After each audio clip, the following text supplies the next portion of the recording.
क्या आप ये सोच सकते हो कि ये जो रॉक गार्डन है वो चुपके से बनाया गया है? यस, नेकचंद सैनी नाम के एक सरकारी अधिकारी ने 1957 में अपने खाली समय में चुपके से इस गार्डन को बनाना शुरू किया था और धीरे धीरे करके ये 40 एकड़ में फैला हुआ है। इतना ही नहीं, इसे पूरी तरह से औद्योगिक और घरेलू कचरे या तो फिर बेकार चीजों से बनाया गया है। अब तो ऐसे वेस्ट मटेरियल से बने स्कल्पचर पार्क आपको बहुत जगह देखने को मिलेंगे, लेकिन 1957 में जब टेक्नोलॉजी तेज नहीं थी तब ये बनाना मतलब भाई नेक्स्ट टू इम्पॉसिबल।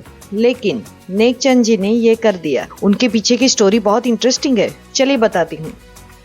टूटी हुई bangles, bottles, glass, electric switch के फिक्चर्स, टूटी हुई टाइल्स, सिरामिक पॉट, पाइप जैसी बहुत सारी चीज़ों से ये बनाया है। वैसे तो ये इलीगल था क्योंकि नेकचंद जी ने शहर के आसपास तोड़ी जा रही इमारतों से सामान इकट्ठा करना शुरू किया। उन्होंने इन चीज़ों को शुक्रानी करके एक ड्रीम स्टेट की अपनी कल्पना की और उसके अनुसार उसने ये बनाना शुरू किया और इसीलिए सुखना लेक के पास जंगल की इस घाटी को सिलेक्ट करके उसमें उन्होंने निर्माण शुरू किया। अब इस घाटी को लैंड कंजर्वेंसी घोषित किया गया था। 1902 में बनाया गया ये एक फॉरेस्ट बफर जोन था जहां पर कोई निर्माण नहीं हो सकता था, लेकिन नेकचंद जी ने ये काम किया जो गैरकानूनी था, लेकिन वो 18 साल तक इसे छिपाने रखने में कामयाब हुए।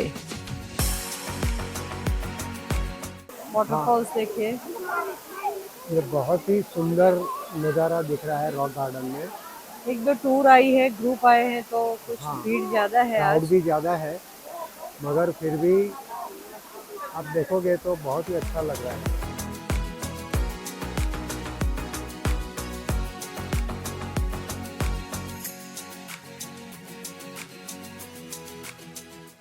पूरा एक आदमी ने कैसे क्रिएट किया होगा वो आउट ऑफ इमेजिनेशन है। पेड़ की ये वो लग रही है मुझे। हाँ, मगर अंदर वायर भी लगे हुए हैं। अच्छा, मेटल के। हाँ तो कुछ मेटल के वायर है, हाँ तो उसके ऊपर क्रिएट कुछ किया है, कोटिंग किया हुआ है। पेड़ से कटिंग करके फिर क्रिएट किया है बैंड Yes. करके। तो ऐसे गेट जैसे बनाया है, ऊपर से भी हम वहां से आ सकते हैं। 18 साल इसे छुपाए रखने के बाद और आखिरकार 1976 में अथॉरिटीज को इसका पता चला और तब तक ये 12 एकड़ में फैल चुका था। आपस में जुड़े हुए आंगनों का एक परिसर बन चुका था। इसमें हर जगह डांसर्स, म्यूजिशियंस और एनिमल्स की सैकड़ों ऐसी कंक्रीट की जैसे स्कल्पचर बनाए हुए थे, मिट्टी के बर्तन के टुकड़े वगैरह सब कुछ लगे हुए थे। जब 1990 में नेकचंद जी एक लेक्चर टूर पर देश से बाहर गए तो शहर प्रशासन ने फंडिंग रोक दी।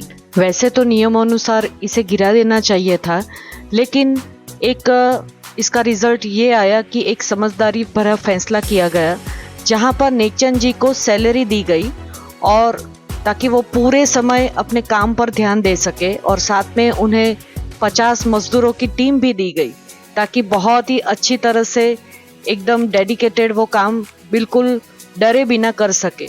वो तो जो डर डर के कर रहे थे, दिन में सरकारी नौकरी ट्रांसपोर्ट विभाग में काम कर रहे थे, तो दिन में सरकारी नौकरी कर रहे थे और रात में छुप छुप के जब वो काम कर रहे थे सिर्फ अकेले, तो इसके बजाय ये फैसला किया गया तो बहुत ही शानदार तरीके से काम को एक पहचान भी मिली और चंडीगढ़ को ये रॉक गार्डन जैसा एक कलात्मक ये उपलब्धि हुई कि जहां आज करोड़ों लोग इस विशाल रचना को देखने के लिए आते हैं।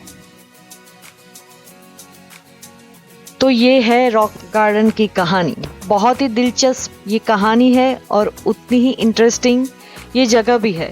हमने चंडीगढ़ के वीडियोस भी बनाए हैं, उसमें भी इसकी झलक है। ये पूरा डेडिकेटेड रॉक गार्डन का ही वीडियो है, आप देखें। और अगर चंडीगढ़ के भी बाकी प्लेसेस देखना चाहते हैं तो आप हमारे प्लेलिस्ट चेक कर सकते हैं, या आई बटन में भी मिल जाएगा। ऐसे ही इंटरेस्टिंग वीडियो देखने के लिए और उसकी इंटरेस्टिंग स्टोरी जानने के लिए हमारी चैनल को सब्सक्राइब कर लीजिए ताकि, और हाँ, बेल नोटिफिकेशन को भी क्लिक कर लीजिए ताकि सबसे पहले आप ही को नोटिफिकेशन मिल जाए, एक भी वीडियो मिस ना हो।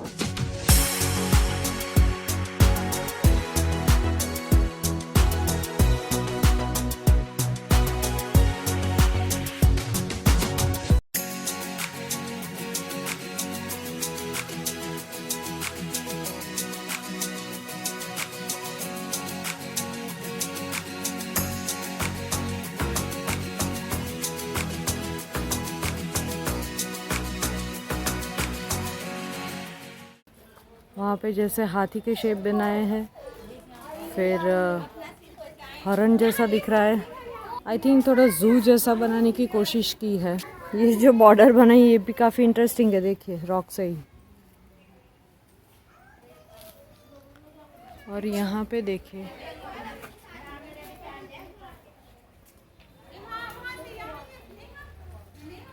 चारों ओर, ये देखिए गौर से, उसके हाथ में पगड़ी जैसा बनाया है। उसके ऊपर जो है उसको बॉटल है उसके हाथ में, उसके बाजू में कुछ वो बजा रहा है, और उसके बाजू में शहनाई है, फिर ढोल है। क्या इमेजिनेशन है, देखिए वहाँ उसके हाथ में चाय का कप है। इसे आप ध्यान से देखिए, ये टूटी हुई चूड़ियों से बनाया गया है और इसे ट्राइबल लेडी का रूप दिया गया है।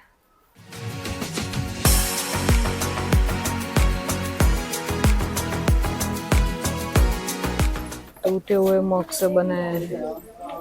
चाय का जो मग होता है वो